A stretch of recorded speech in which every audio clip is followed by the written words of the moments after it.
Hello everyone and welcome back to my channel.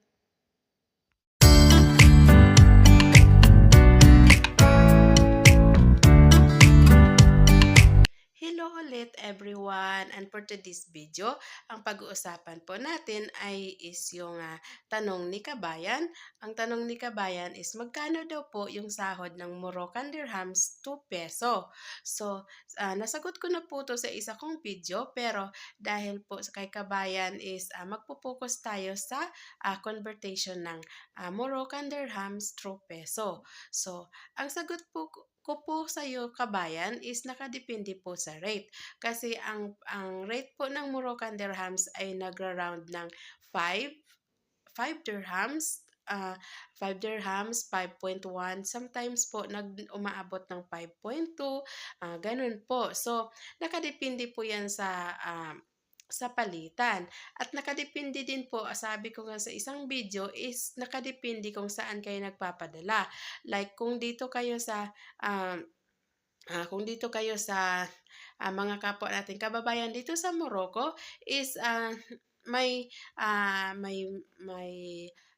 mahal ang charge, mayroon din pong walang charge, mayroon ding konti ang charge. So, yan po yung nakadepende po sa kung magkano yung charge sa inyo. Pero kung amo nyo ang magpapadala like Europe or US, is nagra-round kasi yung sahod ko, nagra-round siya ng 22. Yung ganun po, 22, 21, ganun po ang sahod ng ganun po yung sahod ko pag nanggaling ng ibang bansa.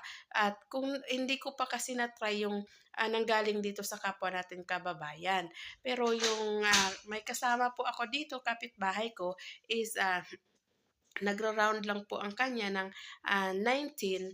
So, kasi nga po, nakadepende sa mga kababayan kung sino po or saan kayo nagpapadala.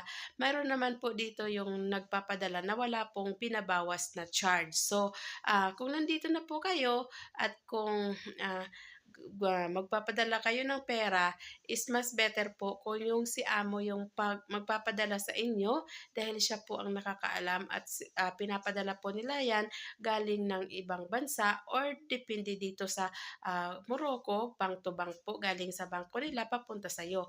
Pero kung may bangko po kayo sa Pilipinas, pero kung wala naman po is the last chance nyo po na magpapadalhan is yung ah, kababayan natin dito sa Morocco. Sila po yung mga tumutulong sa mga kapwa din natin kababayan na mahirap magpadala at lalong-lalo na yung hindi nagko-cooperate yung mga amo nila sa kanila. So, sila po yung tutulong po sa inyo.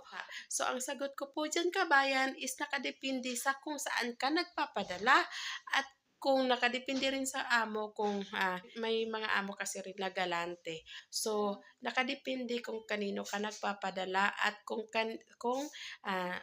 malaki ang charge or hindi. So, thank you guys for watching and God bless.